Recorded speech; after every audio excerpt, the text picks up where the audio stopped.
অবিশ্বাস্য রকম করুণাময় এবং ভালোবাসাময় সত্তার বান্দারা। ইমানদারদেরকে আল্লাহর বান্দা হিসেবে অভিহিত করা যেতে পারে, ইমানদারদেরকে শুধুমাত্র ইমানদার হিসেবে অভিহিত করা যায়, আল্লাযীনা আমানু আমাদেরকে মুসলিম বলে অভিহিত করা যায়। আমাদের অনেক উপাধি রয়েছে, আর এই সকল উপাধির মধ্যে আল্লাহ এই সূরাতে বিশেষ এবং অনন্য একটা উপাধি বাছাই করেছেন, সেটা হলো ইবাদুর রহমান। আর এটা কিছু ইঙ্গিত প্রকাশ করছে। প্রথমত, ব্যাকরণগত দৃষ্টিকোণ থেকে ইবাদুর রহমান শব্দ দুটিকে আরবিতে বলা হয় ইদাফা। সরল ভাষায় এর অর্থ হল দুইটি শব্দ একে অপরের সাথে সম্বন্ধযুক্ত। ব্যাকরণগতভাবে দুইটি শব্দ যা একে অপরের সাথে একীভূত হয়ে আছে। আর ব্যাকরণগতভাবে বলা যায় যে মুদাফ এবং মুদাফ ইলাইহির মাঝে কোনো কিছু আসার সুযোগ নেই, তারা অবিচ্ছেদ্য। আল্লাহ এখানে বলতে পারতেন ইবাদুন লির রহমান, আর রহমানের প্রতি নিবেদিত বান্দারা। কিন্তু যেহেতু এই দুইটি শব্দ একে অপরের সাথে এভাবে একীভূত হয়ে আছে, এই বিষয়টি থেকে কিছু তাফসীরকারক অনুপ্রাণিত হয়ে এই মত ব্যক্ত করেছেন যে এটা কিছু মানুষের সাথে আল্লাহর খুবই নিকট সম্পর্ক বর্ণনা করছে। আর অবশ্যই আল্লাহর নামগুলোর প্রত্যেকটিরই নির্দিষ্ট অর্থ রয়েছে, এগুলো আমাদের যে কারোর জন্য নির্দিষ্ট আবেগ অনুভূতি সৃষ্টি করে। তিনি বলতে পারতেন ইবাদুল্লাহ, আল্লাহর বান্দারা, কিন্তু তিনি তার প্রজ্ঞা দিয়ে দুইটি শব্দ চয়ন করেছেন, ইবাদুর রহমান। তো এই আয়াতে আমাদের এবং আল্লাহর সাথে যে সম্পর্ক বর্ণনা করা হয়েছে তা হলো ভালোবাসা, যত্ন এবং করুণার সম্পর্ক। আমাদেরকে আল্লাহর ভালোবাসা, যত্ন এবং করুণার চাদরে জড়িয়ে নেওয়া হয়েছে। আয়াতগুলোর অগ্রসর হওয়ার সাথে সাথে বক্তব্যের বিষয়বস্তুকে দুটি ভিন্ন দৃষ্টিভঙ্গি থেকে দেখা সম্ভব। একটি দৃষ্টিভঙ্গি হলো কিছু মানুষের বিশেষ কিছু গুণ রয়েছে। বিশেষ এই মানুষগুলো কারা? যাদেরকে আল্লাহ ইবাদুর রহমান বলে আখ্যায়িত করেছেন। এই দৃষ্টিভঙ্গি অনুযায়ী এই হলো গুণাবলীগুলোর একটা তালিকা। যদি এর সবগুলোর অধিকারী হতে না পারেন, আপনি আসলে ব্যর্থ হয়েছেন। এটা হলো একটা দৃষ্টিভঙ্গি। তো আমাদের যে কারো জন্য আমরা যদি প্রথম দৃষ্টিভঙ্গির দিকে লক্ষ্য করি, তখন বলবো আমি তো তাহলে অকৃতকার্য হয়ে গেলাম। কিন্তু এটাকে দেখার আরেকটা পরিষ্কার দৃষ্টিভঙ্গি রয়েছে, আর সেটা হলো এই প্রত্যেকটি হলো পৃথক শ্রেণীর মানুষের জন্য। তাদের প্রত্যেকেই হলেন পৃথক শ্রেণীর মানুষ। তাদের মধ্যে সাদৃশ্যপূর্ণ বৈশিষ্ট্য হলো তারা সকলেই ঈমানদার। কিন্তু এক্ষেত্রে একটা বিষয় হলো, আর এই ধারণাটি আমি সূচনায় আপনাদেরকে বলবো, আমরা সকলে একরকম নই। যেমন আজকের জুমার পর এক নারীর সাথে আমার সাক্ষাৎ হয়েছে। তিনি আমার কাছে এসে বললেন, আমি প্রতিদিন 3 ঘন্টা ধরে তাহাজ্জুদের নামাজ পড়ি। আক্ষরিকভাবে এটাই তিনি আমাকে জিজ্ঞেস করেছিলেন, এটা কি ঠিক আছে? আর আমি বলেছিলাম, আপনাকে এজন্য পুরস্কৃত করা উচিত, কারণ অনেকের জন্য নিয়মিত 5 মিনিট তাহাজ্জুদ পড়াও অসম্ভব। কখনো কখনো মানুষের জন্য সময় মতো ফজরের নামাজে ওঠাও অত্যন্ত কঠিন হয়ে যায়। আর এই নারী 3 ঘন্টা নামাজ পড়ছেন। আমি বললাম, কিসের তাড়নায় আপনি এটা করতে পারছেন? তিনি বললেন, কি করব আমি, টিভি দেখব? তার চেয়ে বরং আল্লাহর সাথে কথা বলে সময় কাটাই। এটাই তিনি আমাকে বলেছেন। আমি সম্মানিত বোধ করছি যে তিনি আমার কাছে এসে প্রশ্নটি করেছেন। আমার উচিত ছিল তার কাছ থেকে পরামর্শ নেওয়া, এমন মানুষের কাছ থেকে যারা আল্লাহর নৈকট্যপ্রাপ্ত। আমি যা বলতে চাচ্ছি তা হলো, আমরা সকলে একরকম নই। তিনি যা করেছেন আমি তা করতে পারবো না। আমি সত্য কথা বলছি, এই নারী যা করেন আমি তা করতে সক্ষম নই। আর আমি তার এই যোগ্যতার প্রতি সম্মান জানাই। আল্লাহ এই অভ্যাস বজায় রাখতে তাকে দৃঢ়তা দান করুন। কিন্তু আমরা তো জানি এমন মানুষ রয়েছেন যারা অন্যদেরকে সাহায্য করার ক্ষেত্রে অসাধারণ। তাদের যোগ্যতা, তাদের পারদর্শিতা হলো অন্য মানুষকে সাহায্য করা। আরেক ধরনের মানুষ রয়েছে যাদের এই গুণটি রয়েছে যে যখন তারা মানুষের চারপাশে থাকেন, মানুষ ভালো অনুভব করে। এটাই তাদের যোগ্যতা। আপনি শুধু তাদের কাছে যাবেন, যদি তারা কোনো কথা নাও বলেন, আপনি শুধু তাদের সাথে সময় কাটাবেন, তখন নিজের ভিতর একটা প্রশান্তি অনুভব করবেন, শান্তি অনুভব করবেন। আল্লাহ আমাদের সকলকে বিচিত্র যোগ্যতা দিয়েছেন। এই অনুচ্ছেদের ব্যাপারে এই বিষয়টাই আমার কাছে অনেক বেশি বিশ্বাসযোগ্য মনে হয় যে এটা বিভিন্ন ঈমানদারদের জন্য বিভিন্ন বিচিত্র গুণাবলীর উল্লেখ করেছে। ঈমানদারদের একটি শ্রেণীর বিশেষ এক ধরনের গুণাবলী রয়েছে, ঈমানদারদের অন্য একটি শ্রেণীর অন্য ধরনের গুণাবলী রয়েছে, সেটা তাদেরকে বিশেষ বৈশিষ্ট্যমণ্ডিত করে। আর আমরা যখন এই আয়াতগুলোতে অগ্রসর হব, আপনি হয়তো দেখবেন যে প্রথমটি আমার সাথে মিলছে না।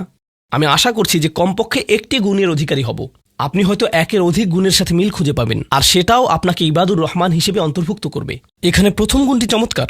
হয়তো ভাবতে পারেন যে আল্লাহ তাআলা হয়তো সবচেয়ে নৈকট্যপ্রাপ্ত বান্দাদের দিয়ে শুরু করবেন, যাদেরকে তিনি সবচেয়ে ভালোবাসেন। হয়তো তিনি তাদেরকে দিয়ে শুরু করবেন যারা সবচেয়ে বেশি নামাজ পড়ে, যারা তার উপাসনা সবচেয়ে বেশি করে, যারা আল্লাহর প্রতি আধ্যাত্মিক ধ্যানে সবচেয়ে মগ্ন। কিন্তু আল্লাহ কি দিয়ে শুরু করলেন? তিনি বললেন, আল্লাযীনা ইয়ামশুনা আলাল আরদি হাওনা। অবিশ্বাস্য রকম করুণাময় সত্তার বান্দারা, এই বিশেষ মানুষগুলো হলো তারা যারা বিনম্রতার সাথে পৃথিবীতে চলাফেরা করে। আল্লাযীনা ইয়ামশুনা আলাল আরদি হাওনা। সামনে এগুনোর আগে এটা দিয়ে কি বোঝাচ্ছে তা আমাদেরকে উপলব্ধি করতে হবে। এর অর্থ এটা না যে আপনি যখন রাস্তায় হাঁটবেন অর্ধেক রুকু করা অবস্থায় হাঁটবেন, এরকমভাবে মাথা নিচু করে রাখবেন আর বলবেন যে আমি বিনয় প্রকাশ করছি। এটা বিনয় প্রকাশ করা নয়। আপনি সোজাভাবেই হাঁটবেন। আপনি মানুষের সাথে তাচ্ছিল্য সহ কথা বলবেন না। আর আলাল আরদি এই ধারণাটি হলো, যেখানেই যান, হয়তো ঘরে থাকতে পারেন, হয়তো কাজে থাকতে পারেন, হয়তো শিক্ষা প্রতিষ্ঠানে থাকতে পারেন, হয়তো আপনার কর্মচারীদের সাথে কাজে আছেন, হয়তো আপনার নিয়োগদাতার সাথে কথা বলছেন, হয়তো কথা বলছেন শিশুদের সাথে, অথবা কথা বলছেন বড়দের সাথে, হয়তো আপনার বাবা মায়ের সাথে কথা বলছেন, হয়তো এটা অন্য কেউ, হয়তো এটা মুসলিম হতে পারে অথবা অমুসলিম। যখনই মানুষের সাথে কথা বলেন এক ধরনের বিনয় থাকতে হবে। যেভাবে আপনি তাদের সাথে কথা বলবেন, কাউকে মূল্যহীন বোধ করাবেন না আপনার কথার দ্বারা। যেভাবে তার দিকে তাকান, যেভাবে নিজেকে উপস্থাপন করেন, এটাই আল মাশি আলাল আরদি হাওনা, পৃথিবীর বুকে বিনয় সহকারে চলাফেরা করা, বিনম্রভাবে। আপনারা দেখবেন যে কোরআনে বিভিন্ন রকমের অহংকারের কথা এসেছে। এখন এখানে সবাই জানেন যে অহংকার হলো হৃদয়ের একটা ব্যাধি, এটা থাকে হৃদয়ের ভিতর, তাই না? কিন্তু ভিতরে যখন কোনো ব্যাধি থাকে, যেমন কোনো ভাইরাস যদি ভিতরে থাকে, বাইরে এর কিছু লক্ষণ প্রকাশ পায়, উচ্চ তাপমাত্রা, ঘাম, এই ধরনের লক্ষণ। কোরআন তুলে ধরছে অহংকারের কিছু লক্ষণ। উদাহরণস্বরূপ আল্লাহ বর্ণনা করছেন যেভাবে মানুষ অন্যের দিকে তাকায়। কোরআন বলছে যে এমন মানুষ ছিল যারা রাসূল সাল্লাল্লাহু আলাইহি সাল্লামের দিকে এভাবে দৃষ্টিপাত করত, ইয়াকাদুল্লাযীনা কাফারু লা ইউযলিকুনাকা বিআবসারিহিম, তারা এত কঠিনভাবে আপনার দিকে তাকায় যে তারা যেন তাদের দৃষ্টি দ্বারা আপনাকে মাটিতে ফেলে দেবে, এরকম কঠিনভাবে তারা আপনার দিকে তাকায়। অন্য কথায় তারা কোনো কিছু বলেনি, তারা কোনো কিছু করেনি, তাদের অহংকার কোথায় ছিল? শুধুমাত্র তাদের মুখমণ্ডলে, শুধুমাত্র তাদের চোখে। তো তরুণদের জন্য এটা একটা উপদেশ। তোমার বাবা মা হয়তো তোমার সাথে কিছু নিয়ে চিৎকার করছেন, সেটা ন্যায্য বা অন্যায্য যাই হোক, আর তুমি বসে বসে শুনছো, আর তোমার রক্ত গরম হয়ে উঠছে এবং পাল্টা চিৎকার করতে মন চাইছে, কিন্তু তুমি শুধু কুৎসিত চাহনি দিয়ে তাদের দিকে তাকিয়ে আছো। এই কুৎসিত চাহনি দিয়ে তাকিয়ে আছো, আর তোমার মা বলছেন, আমার দিকে এভাবে তাকিয়ে আছো কেন? আমি তো কোনো কথা বলিনি। তুমি কিছু বলনি, এটা পুরস্কার পাওয়ার মতো কিছু না। তুমি কিছু বলনি, এটা পুরস্কার পাওয়ার মতো কিছু না। কারণ অধ্যত্ব শুধু তোমার কথাতেই থাকে না। তবে অভিনন্দন যে তুমি কোনো কিছু বলনি, এটা অপেক্ষাকৃত ভালো, কারণ সেটা তাহলে আরও খারাপের দিকে যেত। কিন্তু এক ধরনের অধ্যত্ব, ক্রোধ এবং বিনয়ের অভাব আমাদের চোখে মুখে ফুটে ওঠে। সুম্মা নজর, সুম্মা আবাসা অবাসার, সুম্মা আদবার অস্তাকবার। শুধু যেভাবে কারো দিকে তাকান, শুধু যেভাবে ভ্রু কুঁচকান, শুধু যেভাবে চোখ ঘুরান, কখনো কখনো যেভাবে কারো দিকে তাকান, কখনো কখনো যেভাবে কারো দিকে না তাকান। কেউ আপনাকে সালাম দিয়েছে, আপনি তার দিকে তাকালেনও না, অন্যদিকে ফিরলেন এবং তা উপেক্ষা করলেন, অথবা শুধু ওয়ালাইকুম আসসালাম বললেন। আপনি সালামের জবাব দিয়েছেন, কারণ তা না হলে তো গুনাহ হতে পারে, কিন্তু জবাব দিলেন খুবই নিচু স্বরে, এটা নিশ্চিত করার জন্য যাতে সে শুনতে না পায়, আর সে মনে করলো যে আপনি জবাব দেননি। এরকম যে আল্লাহ জানেন যে আমি জবাব দিয়েছি, কিন্তু আমি তাকে এটা জেনে পরিতৃপ্তি লাভ করতে দিব না যে আমি তার সালামের জবাব দিয়েছি। তো যখন সে এসে বলে যে ভাই, আমি তো আপনাকে সালাম দিয়েছি, আপনি জবাব দেননি, আমি তো জবাব দিয়েছি, এটাও হাউন এর অভাব। আল্লাযীনা ইয়ামশুনা আলাল আরদি হাওনা, মানুষের প্রতি বিনয়, শিশুদের প্রতি করুণা, বয়স্কদের প্রতি করুণা, এমন মানুষদের প্রতি করুণা যারা এর যোগ্য না। আর প্রসঙ্গক্রমে এর অর্থ এটা না যে আপনাকে অপমান করার সুযোগ আপনি মানুষকে করে দিবেন। এমন পরিস্থিতি আছে আমাদের পরিবারগুলোতে, আমাদের বন্ধুবান্ধবের মাঝে, আমাদের পরিসরে, যেখানে কিছু মানুষকে অবমাননাকর হিসেবে পাবেন। এমনটা ঘটে। আপনার পরিবারে এমন মানুষ রয়েছে, কখনো কখনো আপনার পিতামাতাও এরকম হতে পারেন।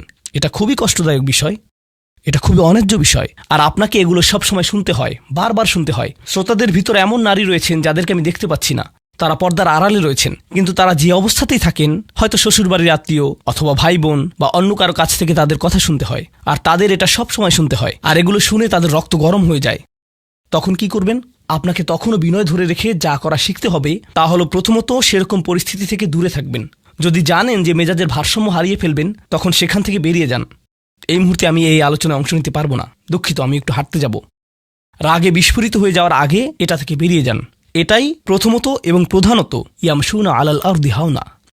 যুক্তিসঙ্গতভাবেই আয়াতটিতে এর সাথে যা সম্পর্কিত, ওয়া ইযা খাতাবাহুমুল জাহিলুনা ক্বালু সালামা, অল্প অল্প করে অবিশ্বাস্য কিছু শিক্ষা এখানে প্রদান করা হয়েছে। আরবি ভাষায় ইদা অর্থ যদি না, এর অর্থ যখন। যখন বিরক্তিকর ব্যক্তিরা, যখন সেই ব্যক্তিরা যাদের নিজস্ব নিয়ন্ত্রণ নেই, এরা যখন তাদের সাথে কথা বলে, যখন মূর্খ লোকেরা তাদের সাথে কথা বলে, এখানে বলা হচ্ছে না যে যদি তারা কথা বলে, বরং আয়াতে বলা হচ্ছে যখন তারা কথা বলে। আল্লাহ আমাকে এবং আপনাকে জানিয়ে দিচ্ছেন যে এমন লোক সব সময় থাকবে যারা আমাদের উদ্দেশ্যে কথা বলবে, যারা আমাদের সাথে আলোচনায় অংশ নিবে, যারা আমাদের সাথে ভাব প্রকাশ করবে। তাদের আচরণ হয়তো ভালো হবে না, এরকমটা ঘটবে, এটা এড়াতে পারবেন না। এই ধরনের অপ্রীতিকর অভিজ্ঞতার শিকার আপনাদের প্রত্যেককেই হতে হবে, আমি সহ। এমন লোক থাকবে যারা জাহেল। এখানে জাহেল অর্থ উপলব্ধি করুন। জাহেল অর্থ শুধুমাত্র মূর্খ না। যখন মুসা আলাইহিস সালামকে গরুর বাছুর সম্পর্কে জিজ্ঞেস করা হলো, তিনি বলেছিলেন যে তোমাদেরকে একটি গরু কুরবানি করতে হবে, আর তারা বলেছিল, তুমি কি তামাশা করছো? আতাত্তাখিযুনা হুজুয়া, তুমি কি আমাদের সাথে উপহাস করছো? আমাদেরকে গরু কুরবানি করতে হবে? এখানে আমাদের সামনে জটিল পরিস্থিতি রয়েছে, কিন্তু কোনো গরু কুরবানির প্রয়োজন নেই। তিনি আসলেই রেগে গেলেন। আপনারা জানেন, যখন মুসা আলাইহিসসালাম রেগে যান তখন তিনি কিছু একটা করে ফেলতে পারেন। তো তিনি তৎক্ষণাৎ আল্লাহর কাছে প্রার্থনা করলেন এবং বললেন, আউযু বিল্লাহি আন আকুনা মিনাল জাহিলিন, আমি জাহেলদের অন্তর্ভুক্ত হওয়া থেকে আল্লাহর আশ্রয় প্রার্থনা করি। এর অর্থ মূর্খ নয়, কারণ স্পষ্টতই মুসা আলাইহিসসালাম ছিলেন পৃথিবীর জ্ঞানী মানুষদের একজন।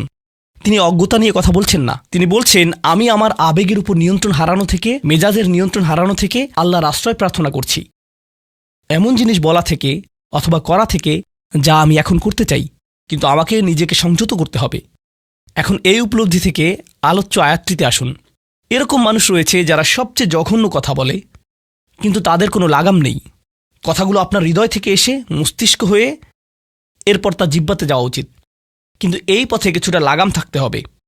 আমার হয়তো এটা বলা উচিত না, আমি কিছু একটা অনুভব করছি, হয়তো গালি বের হয়ে যাবে, সেটা গলায় পৌঁছে গিয়েছে, কিন্তু সেটা আমার মুখ দিয়ে বেরিয়ে আসা উচিত না, আমার সেটা গিলে ফেলা উচিত।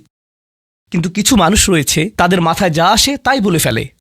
কারোর সাথে আপনার 6 মাস পরে দেখা হলো কোনো একটা পার্টিতে, ঈদের সময় অথবা অন্য কোথাও, হে আসসালামু আলাইকুম, আপনি তো মোটা হয়ে গেছেন, সবার সামনেই। এটা কেমন কথা? আপনি এটা মনে মনে আনতে পারেন আর নিজের মনে মনে মাশা আল্লাহ বলতে পারেন, কিন্তু সবার সামনে কেন আপনাকে এই কথা বলতে হবে? হেই, তুমি তো কয়েক বছর আগে পড়ালেখা ছেড়ে দিয়েছিলে, এখনো পাশ করনি, এখনো ফেইল অবস্থাতেই আছো। মানুষ আপনাকে এরকম কথা বলে আর এটা আপনাকে রাগান্বিত করে। এই অবস্থায় কি করবেন? আল্লাহ বলেছেন, এটা আপনার মনের বিনয় প্রকাশের অংশ। এভাবেই আল্লাহ আমাদের বিনয় যাচাই করবেন।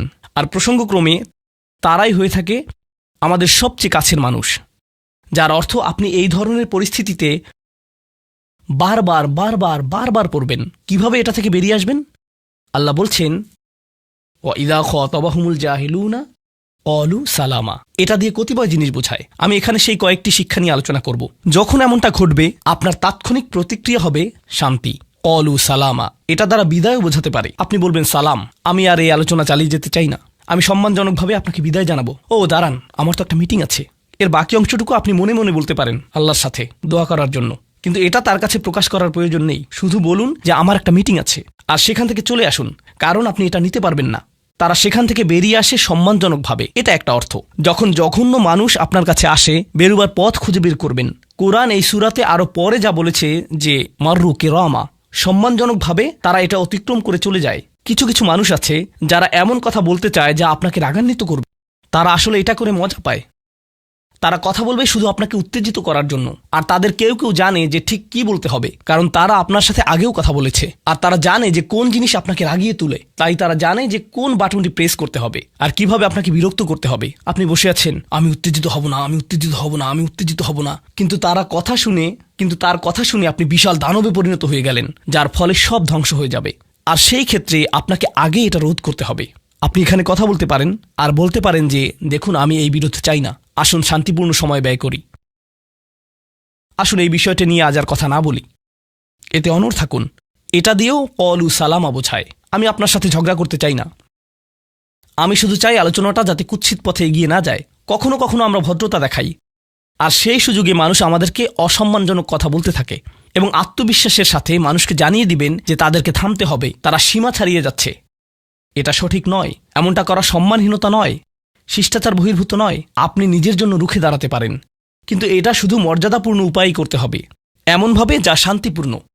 এছাড়াও সালামা শব্দটিকে অনেকেই অবস্থা হিসেবেও দেখেছেন। অন্য কথায়, যখন তারা জবাব দেয় তারা পরিপূর্ণ শান্তিপূর্ণ অবস্থায় থাকে, এটা ভিন্ন একটা অর্থ। যখন জঘন্য মানুষেরা আপনার সাথে কথা বলে, তারা আপনাকে বিরক্ত করে, তারা রাগান্বিত করে, তারা মিথ্যার পর মিথ্যা, মিথ্যার পর মিথ্যা, মিথ্যার পর মিথ্যা বলে, আর আপনাকে সেখানে বসে এটা শুনতে হয় যেন এটা সত্য। আর তারা এটা অন্য মানুষের সামনে বলে, আর আপনি কোনো কারণ ছাড়াই ঝামেলায় পড়ে যান। যখন আপনি জবাব দেন, আপনার জবাব যাই হোক, জবাবটা শান্ত হওয়াটাই উত্তম। যখন জবাব দিবেন, আপনাকে শান্ত এবং পরিশীলিত হতে হবে। এটাই ক্বালু সালামা। আর যারা জীবনে এটা ধারণ করতে পারে, তারা আল্লাহর কাছে বিশেষ মানুষ, ইবাদুর রহমান। অন্য কথায়, এই অনুপ্রেরণাটিকে আমাদের মনে রাখতে হবে। সেই রকম সময়ে যেই ব্যক্তির সাথে আপনি কথা বলছেন, সে এর যোগ্য না, বরং সে হয়তো চপটাঘাত পাওয়ার যোগ্য। আপনাদের কেউ কেউ হয়তো প্রতিউত্তর দেয়ায় খুবই পারদর্শী, কেউ হয়তো আপনাকে বিদ্রুপাত্মক কিছু বলছে, আপনি তাকে কথা দিয়ে পিষে ফেলতে পারবেন। ও মাই গড, আপনার মাথায় যে জবাবগুলো আসে, তালিকা করা একাধিক জবাব, আমি কি এ বি সি বলবো নাকি উপরের সবগুলো একসাথে বলবো, আপনার মাথায় এটা চলছে। আর সেই মুহূর্তে যখন আপনি বিরত হওয়ার সিদ্ধান্ত নেন, কঠিনভাবে না বলার, প্রতিক্রিয়া না দেখানোর, শান্ত থাকার সেই শক্তি অর্জনের জন্য আপনার আর আমার অনুপ্রেরণা যা হবে তা হলো, আমি ইবাদুর রহমানের মধ্যে শামিল হতে চাই। আমি ভুলে যাব যে আমি এই অপ্রীতিকর কথোপকথনে রয়েছি, কারণ ঠিক এখনই আমি আল্লাহর সংস্পর্শে রয়েছি আর তার বিশেষ রহমত আমার উপর বর্ষিত হচ্ছে। সেই জন্যই তিনি আমাকে এই পরিস্থিতিতে ফেলেছেন, যাতে আমি তার নৈকট্য অর্জন করতে পারি। এটা আসলে একটা আশীর্বাদ। এই অপ্রীতিকর সঙ্গগুলো আসলে একটা আশীর্বাদ, যাতে আমি তার নৈকট্য পেতে পারি। সুবহানাল্লাহ। ওয়াইবাদুর রহমানিল্লাযীনা ইয়ামশুনা আলাল আরদি হাওনা ওয়া ইযা খাতাবাহুমুল জাহিলুনা ক্বালু সালামা। লক্ষ্য করুন এরপর আল্লাহ কি বলছেন। দ্বিতীয় শ্রেণীর মানুষেরা, তাদের বিশেষ গুণটি বর্ণিত হচ্ছে। প্রসঙ্গক্রমে এর অর্থ এটা না যে তারা অন্য কিছু করে না, যেমন তারা নামাজ পড়ে না, তারা হালাল খাবার গ্রহণ করে না। এগুলো তো থাকতেই হবে, তারা তো ইতিমধ্যে ইবাদ। এগুলো হলো ইবাদ হওয়ার বাইরের অতিরিক্ত গুণাবলী। দ্বিতীয় মহান গুণটি কি? দ্বিতীয় শ্রেণীর এই মানুষেরা যারা আল্লাহর কাছে প্রিয়, কোন জিনিসটা তাদের বিশেষ মানুষে পরিণত করেছে? ওয়াল্লাযীনা ইয়াবিতুনা লিরাব্বিহিম সুজ্জাদান ওয়া কিয়ামান। যারা রাত্রি অতিবাহিত করে তাদের প্রভুর উদ্দেশ্যে সিজদারত এবং দণ্ডায়মান অবস্থায়। তারা লোকচক্ষুর অন্তরালে গভীর রাতে নামাজে মশগুল থাকেন, কারণ তারা জানেন যে রাতের গভীরে আল্লাহ তাদের সবচেয়ে নিকটে থাকেন। আমাদের অনেকের জন্য এটা অনেক কঠিন যে আল্লাহ যদি তার সবচেয়ে নৈকট্যপ্রাপ্ত মানুষদের কথা বলেন, এই শ্রেণীর মানুষদের দিয়ে শুরু করাটাই প্রত্যাশিত ছিল। এটাই প্রত্যাশিত ছিল যে আল্লাহ এমন মানুষদের দিয়ে শুরু করবেন যারা সবচেয়ে বেশি নামাজ আদায় করে, বিশেষত এমন সময়ে যখন তিনি নিকটে থাকেন, যা হলো রাতের মধ্যপ্রহর। সেখান থেকেই শুরু হওয়ার কথা ছিল, কিন্তু না, তিনি সেখান থেকে শুরু করেননি। তিনি বিনয় দিয়ে শুরু করেছেন, কারণ রাতের সেই নামাজ যখন আপনি এবং আমি আল্লাহর সামনে বিনয়াবনত হই, নামাজরত অবস্থায় অন্য কেউ দেখার সুযোগ না থাকে, চমৎকৃত করার মতো আর কেউ না থাকে, একমাত্র যাকে আপনি চমৎকৃত করতে চান তিনি হলেন আল্লাহ। আপনার আত্মাভিমান চলে গিয়েছে, আল্লাহর সম্মুখে দণ্ডায়মান হয়ে আপনি পূর্বেকৃত সকল অপরাধ স্বীকার করেছেন। আল্লাহর সাথে আপনি উন্মুক্ত আলোচনায় রত আছেন, সকল অহংকার থেকে মুক্ত হয়ে। যদি নিজেকে অহংকার মুক্ত করতে চান, প্রথম ধাপটি হলো, আপনি কি মানুষের সামনে অহংকারকে বিসর্জন দিতে পারেন? আর তারপর আল্লাহর সম্মুখে উপস্থিত হন। আমরা এমন অনেক মানুষদের কথা জানি যারা ইবাদতে পারদর্শী, কিন্তু মানুষের কাছে তারা খারাপ হিসেবে বিবেচিত। এটা আদর্শ নয়। এখানে একটি শ্রেণীকে অগ্রাধিকার দেয়া হয়েছে, আর এরা তারাই যারা মানুষের সাথে বিনয়ী। তারপর যারা আল্লাহর সামনে বিনয়াবনত হয়ে উপস্থিত হয়। এটা অর্জন করা সহজ নয়, কিন্তু যদি সপ্তাহে একবার, আমি জানি যে এটা কঠিন হবে, কিন্তু সপ্তাহে একবার আপনি মসজিদে ইশার নামাজ পড়লেন আর এরপর সরাসরি বাসায় চলে গেলেন আর ঘুমিয়ে পড়লেন, আর সেটা তখনই সম্ভব হবে যদি আপনি প্রত্যুষে ঘুম থেকে উঠেন আর এরপর দিনে না ঘুমান। তো ফজরের সময় উঠুন, এরপর ঘুমাবেন না, নিজেকে পরিশ্রান্ত করুন, এশা পড়ুন, এরপর ঘুমাতে যান। এরপর অ্যালার্ম দিয়ে রাখুন, ফজরের 30 মিনিট আগে অ্যালার্ম সেট করুন, উঠে গিয়ে কয়েক রাকাত নামাজ পড়ুন। শুধু এটুকুই করুন, নিজের মতো করে এটা করুন। এজন্য অন্য কারো ঘুম ভাঙাবেন না, এটা নীরবে করবেন।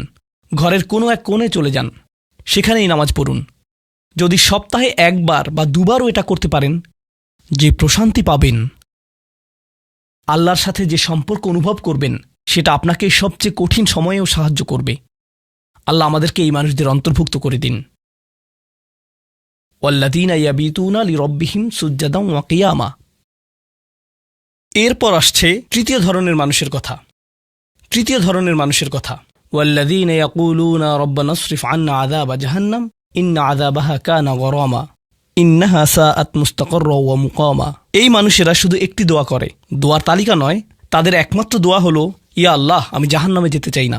অন্য যেখানেই রাখেন, জাহান্নামে নয়। আমাকে জাহান্নামে রাখবেন না, আমাদেরকে জাহান্নামের শাস্তি থেকে দূরে রাখুন। অবস্থান করার জন্য এটা বিভৎস একটা জায়গা। আমি এটা এক মুহূর্তের জন্যও দেখতে চাই না। আমি সেখানে স্বল্পস্থায়ীভাবে থাকতে চাই না, আর আমি সেখানে দীর্ঘস্থায়ীভাবেও থাকতে চাই না। দোয়াটি মনোযোগ দিয়ে শুনুন।